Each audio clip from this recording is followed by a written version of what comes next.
मुख्यमंत्री योगी आदित्यनाथ ने गोरखपुर के सूरजकुंड में 4 करोड़ 52 लाख रुपए की लागत से बने कल्याण मंडपम का उद्घाटन किया। इस अवसर पर उन्होंने उत्कृष्ट कार्य करने वाले नगर निगम कर्मचारियों को सम्मानित किया। कार्यक्रम में मुख्यमंत्री योगी आदित्यनाथ ने सांसद रवि किशन पर चुटकी लेते हुए कहा कि उन्होंने अपने घर के पास जगह नहीं छोड़ी है कि कभी लोगों को भोजन करा सकें, जबकि इस कल्याण मंडपम में ये सुविधा उपलब्ध है। उन्होंने नागरिकों को संबोधित करते हुए बताया कि मंडपम में 250 से 300 लोगों के बैठने के लिए हॉल, रसोई, ऊपरी मंजिल पर हॉल और 6 अटैच कमरे हैं जिनमें एयर कंडीशन की सुविधा है। अतिथियों के स्वागत और पार्किंग की भी व्यवस्था है, जिससे कार्यक्रम हॉल में और भोजन बाहर किया जा सके। ये भवन लगभग 35,500 वर्ग फीट में फैला है। मुख्यमंत्री ने कहा कि सरकार का दायित्व है कि वो समाज के हर वर्ग के लिए आवश्यक संसाधन और सुविधाएं उपलब्ध कराए। उन्होंने कहा कि सरकार सामूहिक बीमा में 1 लाख रुपए की सहायता देती है और कम आय वाले लोगों के लिए मांगलिक कार्यक्रम हेतु 11,000 से 25,000 रुपये में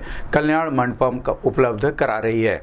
मुख्यमंत्री योगी ने घोषणा की है कि गोरखपुर नगर निगम प्रदेश का पहला निगम है जिसने ये पहल शुरू की है। गोरखपुर में ये 7वां कल्याण मंडपम है, जिसमें से 1 का पहले ही उद्घाटन हो चुका है और 5 निर्माणाधीन है। उन्होंने अपनी विधायक निधि का पूरा धन इसी तरह से मंडपम के लिए दिया है। नागरिक प्रहलाद सिंह ने कल्याण मंडपम के निर्माण के लिए मुख्यमंत्री योगी को धन्यवाद दिया, जिससे गरीब परिवारों को कम खर्च में बेटियों की शादी करने में मदद मिलेगी। पहले मैरिज हॉल बुक करने के लिए 70 से 80 हज़ार रुपये तक खर्च करने पड़ते थे, जबकि अब ये सुविधा 11 से 25 हज़ार रुपये में उपलब्ध होगी। सूरजकुंड में ये नए कल्याण मंडपम के लोकार्पण के लिए आज यहां आने पे मुझे बहुत आनंद की अनुभूति हो रही है। मैं नगर निगम को, कार्यकारिणी को बधाई देते हुए आप सभी के प्रति अपनी शुभकामनाएं देता हूं।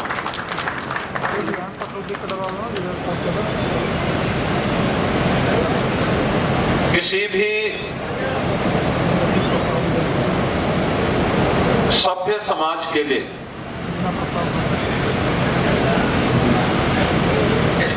उसकी जरूरत के अनुरूप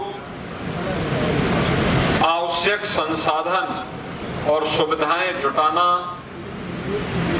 किसी भी लोकप्रिय सरकार का कार्य होना चाहिए।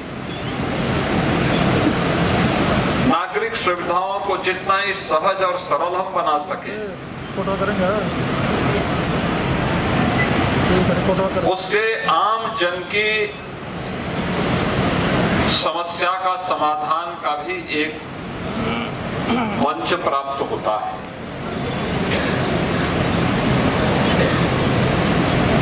यह अत्यंत महत्वपूर्ण हो जाता है कि आज के इस समय में अलग अलग तबके के लोगों के लिए उसकी आय के अनुरूप सुविधाओं को भी हम आसान बना सके। रवि किशन जी के पास पैसा है तो वह 12-15 लाख खर्च कर सकते हैं, लेकिन जिस गरीब के पास पैसा नहीं है उसको सरकार भी सपोर्ट करती। 1 लाख रुपए मुख्यमंत्री सामूहिक विवाह योजना में भी हम देते हैं, लेकिन साथ साथ अगर कोई अलग से कोई मांगलिक कार्यक्रम करना चाहता है तो उसको 11,000 में या 25,000 में अगर इतना बड़ा कल्याण मंडपम मिल जाए तो शादी ब्याह का कार्यक्रम हो या कोई भी अन्य मांगलिक कार्यक्रम है, कोई भी अन्य कार्यक्रम, वो आसानी से अपने सभी हित मित्रों को, रिश्तेदारों को, सबको बुला करके बहुत अच्छे ढंग से इस कार्यक्रम को संपन्न कर सकता है। नगर निगम के सभी पार्षद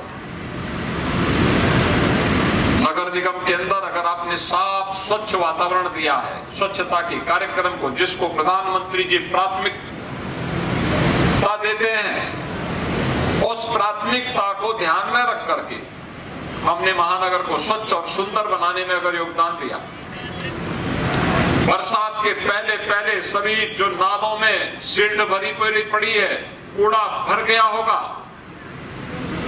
इन सब की सफाई हो जाए तो बरसात में कहीं जल प्लावन नहीं होगा, जल जमाव नहीं होगा, नाली सफाई हो, नियमित रूप से कूड़ा निस्तारण की व्यवस्था हो, डोर टू डोर कूड़ा कलेक्शन हो। केवल हम ट्रीटमेंट के लिए सरकारी व्यवस्था को नहीं बल्कि कुछ प्राकृतिक पद्धति को भी नेचुरल प्रोसेस के साथ भी जोड़ करके अगर हम इन कार्यक्रमों को आगे बढ़ा दें तो अपने आप में एक इनोवेशन हो जाएगा, लोगों के लिए एक नई प्रेरणा होगी। जैसे गोरखपुर में नगर निगम ने किया है, गोरखपुर में अब बरसात के दौरान गोरखपुर सिटी 2 भागों में बंटती नहीं है, पूरा गोरखपुर महानगर, आज चाहे वह उत्तर हो या दक्षिण, बुढ़धवा नाले से उत्तर का सारा पानी जाकर के रामगढ़ ताल में निकल जाता है, रामगढ़ ताल से वो फिर सीधे आगे जाकर के तरकुलानी तक चला जाता है। जल जमाव की समस्या से मुक्ति, सिटी के अंदर भी नालों की प्रॉपर अगर सफाई समय पे हो जाती है, कहीं जल जमाव नहीं होगा। लेकिन पार्षदों की जिम्मेदारी बनती है कि स्वच्छता के लिए हर मोहल्ले में हम स्वच्छता समिति का गठन करके लोगों को भी जागरूक करें।